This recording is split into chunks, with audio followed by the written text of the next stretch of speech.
Story 1. The Scarecrows of Dutch County. My wife, Sarah, and I moved from Philadelphia to Lancaster County right after our second child was born. We were chasing the rural dream. Big yard, fresh air, low crime.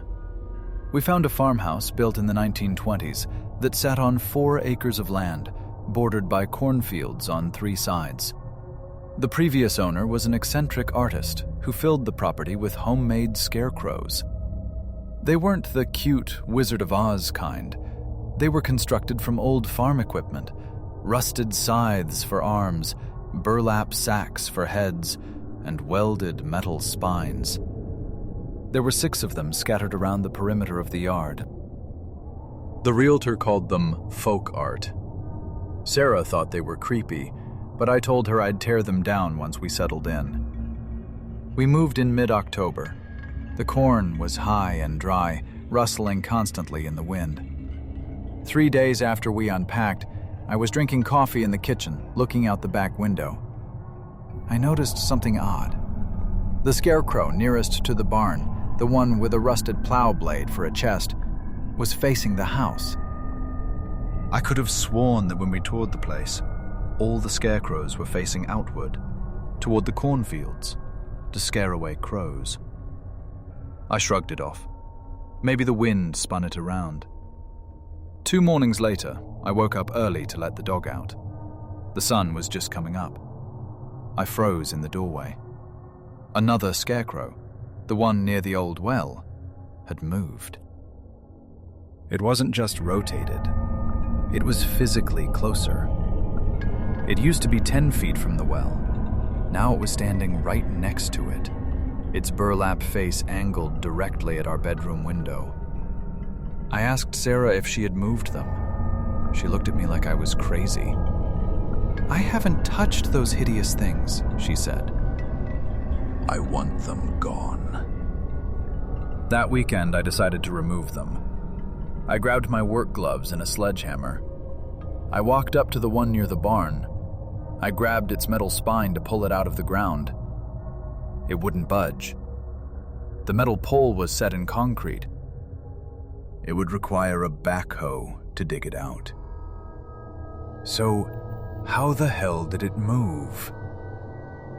I felt a cold prickle on my neck. I looked at the scarecrow's face. The burlap sack was stitched with black twine to form a crude smile. Up close, it smelled like rot. That night, things escalated. We were watching TV when we heard a rhythmic thump, thump, thump from the front porch. I turned on the porch light. Nothing.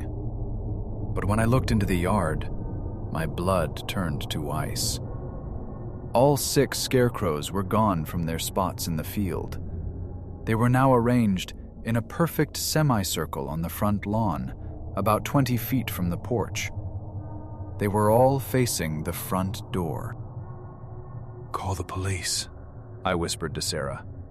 I grabbed my baseball bat and went to the window. The scarecrows stood motionless in the moonlight. They looked like a silent jury judging us. The police arrived 20 minutes later. The officer, a local guy named Deputy Miller, looked at the scarecrows and frowned. "Kids," he muttered. "Probably Amish teenagers messing with the city folk." He helped me knock them over, but we couldn't drag them away because they were incredibly heavy. Hundreds of pounds of scrap metal. "Whoever moved these," Miller said, wiping sweat from his forehead, "didn't do it quickly, and they didn't do it alone." We didn't sleep that night. The next morning we found a message painted on the side of our barn in thick, black tar. "Leave the harvest." We were terrified. Sarah took the kids to her mom's house in Philly. I stayed behind to install security cameras. I wasn't going to let some pranksters drive me out of my new home. I spent the day mounting cameras on every corner of the house. By sunset, I had a 360 view on my monitor. Around 2 a.m., the motion sensor in the backyard triggered. I sat up in bed and pulled up the feed on my phone. At first, I saw nothing but grain. Then, movement near the cornfield. Figures emerged from the stalks.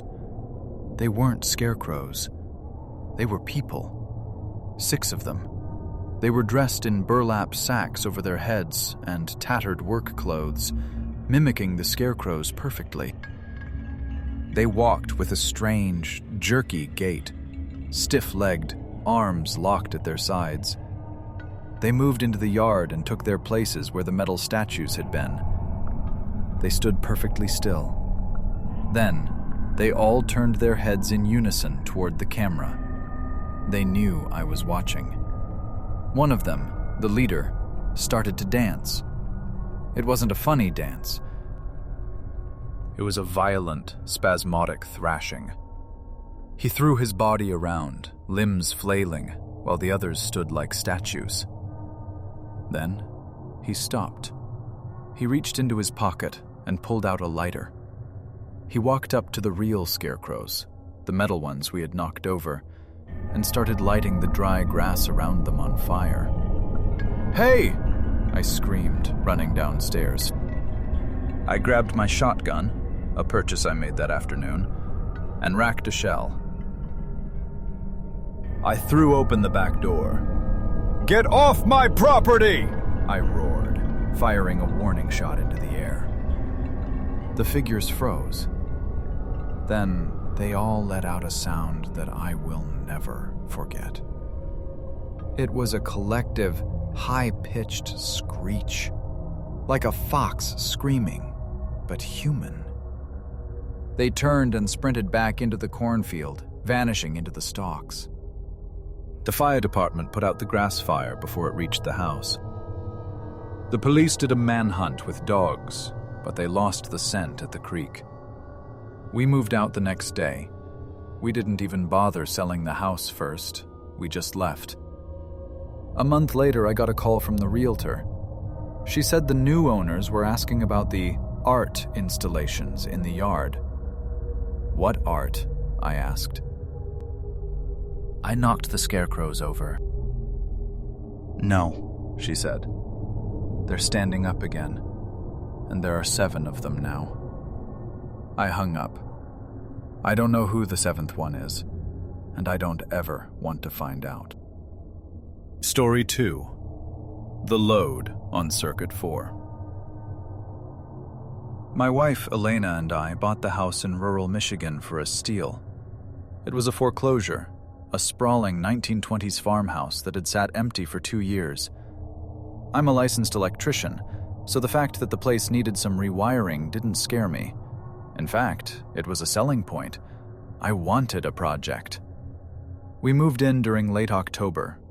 The house was drafty, creaky, and surrounded by dense woods, but we loved it.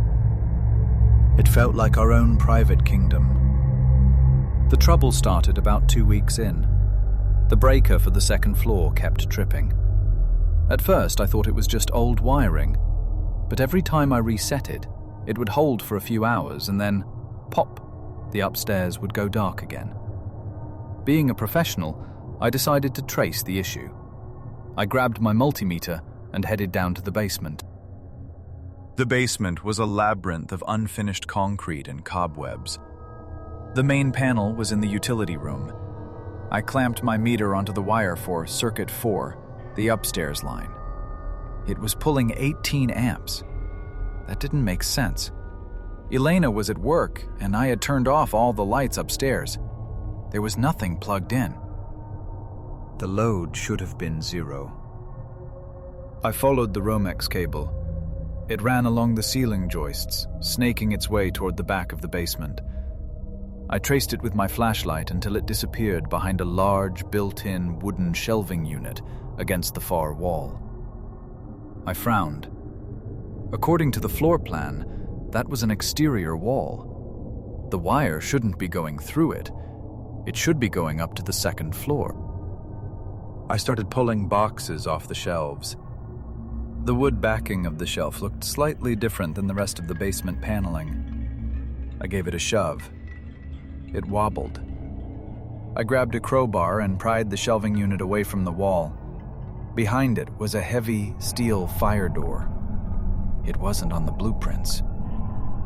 It had a commercial-grade deadbolt, locked tight. My curiosity turned into a cold knot in my stomach. I ran upstairs and grabbed the box of keys the bank had given us at closing. I tried every single one. None of them worked. I called the bank. They had no record of a room down there. I called the sheriff's non-emergency line just to be safe, but they said unless there was a crime, they couldn't help me open a door in my own house. So, I did what any tradesman would do. I drilled out the lock. It took about 20 minutes of grinding metal. Finally, the mechanism clicked, and the heavy door swung inward with a groan. The smell hit me first. Stale air, unwashed body odor, and rotting food. I shined my flashlight into the darkness. It was a bunker, or maybe a root cellar that had been converted. The wire I had traced was spliced into a light socket hanging from the ceiling. A space heater was plugged into an outlet. That was what was tripping the breaker. But it was the rest of the room that made me drop my flashlight. There was a cot in the corner with a sleeping bag. There were piles of empty tuna cans and water bottles. And on the walls, photos. Dozens of Polaroids were taped to the concrete. They weren't random photos. They were photos of us. Photos of Elena unloading groceries. Photos of me mowing the lawn. Photos of us watching TV in the living room, taken through the window. And in the center of the wall, a calendar. Today's date was circled in red marker. My heart was hammering so hard I thought I was having a heart attack. Someone wasn't just squatting here, they were studying us. Then, I saw the draft. On the opposite side of the bunker, a small, narrow staircase led up to a set of wooden storm doors, the kind that lead out to the backyard. I realized with horror that I had never checked those doors from the outside. They were covered in overgrown ivy. I had assumed they were rusted shut. I ran to the storm doors and pushed. They opened easily. The padlock on the outside was fake. It was cut on the backside so you could just lift it off. The intruder had a key to the bunker and a private entrance. He had been coming and going as he pleased, siphoning my electricity to keep warm while he watched us. I grabbed the sleeping bag. It was still warm. He had been here minutes ago. He probably heard me drilling the lock and slipped out the back way. I ran upstairs, loaded my shotgun, and called 911. While we waited for the police, I took a hammer and nailed the storm doors shut from the inside with 2x4s. I barricaded the steel door in the basement with the heavy shelving unit. The police arrived and took a report. They swept the woods but found nothing. They told us to stay vigilant. That night, a blizzard rolled in. Around 2 a.m., Elena and I were huddled in the living room, unable to sleep. Thump, thump, thump. Heavy pounding on the exterior storm doors. He was trying to get back in. We froze. The pounding got louder, angrier. He was throwing his body weight against the wood. Then, silence. 5 minutes passed. I gripped the shotgun, aiming it at the hallway. Smash! The sound of shattering glass came from the kitchen. I sprinted in, weapon raised. A brick was lying on the kitchen floor, surrounded by broken glass from the back window. Wrapped around the brick was a piece of paper. I didn't step outside. I didn't look out the window. I knew he was out there, in the dark, watching. I picked up the note. It was scrawled in frantic, jagged handwriting. You tripped the breaker. I was cold. The police didn't catch him that night. But 2 weeks later, they arrested a man breaking into a garage 3 miles away. He had a backpack full of Polaroids. We moved. We took a financial loss on the house, but I didn't care. I couldn't live in a place where the walls had eyes. And now, whenever a breaker trips in my new apartment, I don't go to the fuse box. I grab my gun. Story 3. The Man in the Overgrown Yard. I bought my first house at 26. It was a narrow brick row house in Baltimore, in a neighborhood that was up and coming. That's realtor speak for half the block is renovated and the other half is falling apart. I came from a big, loud Italian family where privacy was a foreign concept. Moving into this place alone was a shock to the system. The silence was heavy. To cope, I spent a lot of my evenings on the small, rusted iron deck off the second-floor kitchen. It was my sanctuary. I'd smoke a cigarette, listen to the distant city traffic, and look out over the patchwork of backyards. Most of the yards were neat, small gardens, fire pits, string lights. But the house directly behind mine, separated by a low chain-link fence, was a disaster. The grass was waist-high, the brickwork was crumbling, and the windows were covered in yellowing newspaper. It looked abandoned. I lived there for 2 months without seeing a soul entering or leaving that house. I assumed it was a vacant property held by the city. Then, one Saturday afternoon, I decided to be a good neighbor and clear some of the ivy that was growing from that yard onto my fence. I walked around the block to the alleyway that ran behind our houses. The back gate to the dilapidated house was hanging off its hinges. I walked up to the back door to knock, just to see if anyone cared about the ivy. The door was solid wood, rotting at the bottom. I knocked. Rap, rap, rap. Nothing. I turned to leave, assuming I was right about it being empty. Click. The door didn't open, but the deadbolt slid back. Then, the door creaked open about 3 inches. A face appeared in the gap. It wasn't an old squatter. It was a man, maybe 40 years old. He had greasy, shoulder-length hair and skin so pale it looked translucent. His eyes were wide, unblinking, and intensely blue. "Yeah?" he rasped. I jumped back. "Oh, hey, sorry. I'm your neighbor directly behind you. Just wanted to ask about the ivy." He didn't look at the ivy. He looked at me. He scanned my face, my shirt, my shoes. It wasn't a casual look. It was a dissection. "I see you," he whispered. "On the deck, smoking. Camel blues." A chill went down my spine.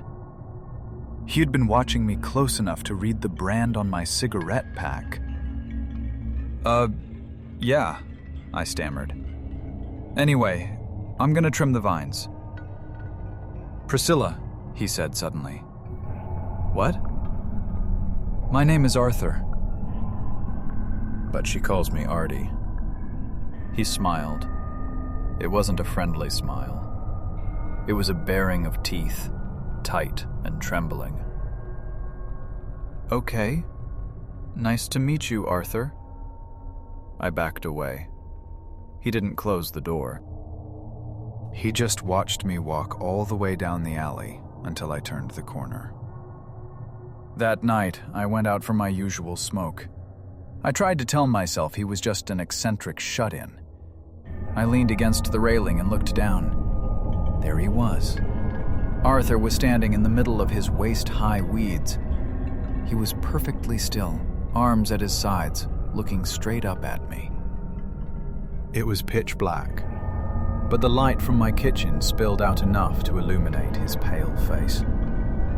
He didn't wave. He didn't speak. He just stared. I threw my cigarette away and went inside, locking the sliding glass door. I pulled the curtains shut. The next night, I peeked out through the blinds. He was there again. But this time, he wasn't in the yard. He was inside his house, on the second floor. The newspaper had been torn away from one of the windows.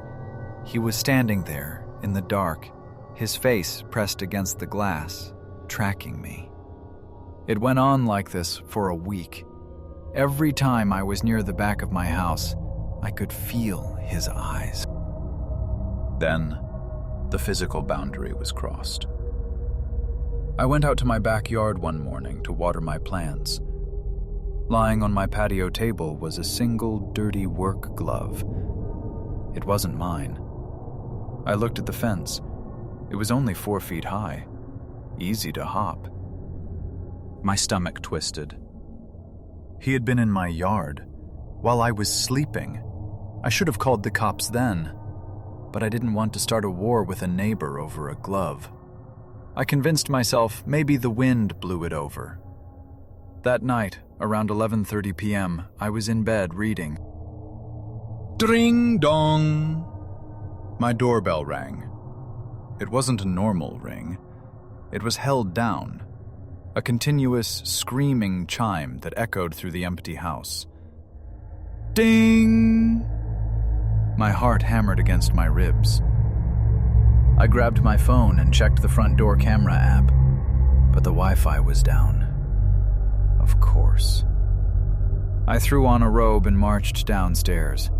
I was tired, I was scared, but mostly I was angry.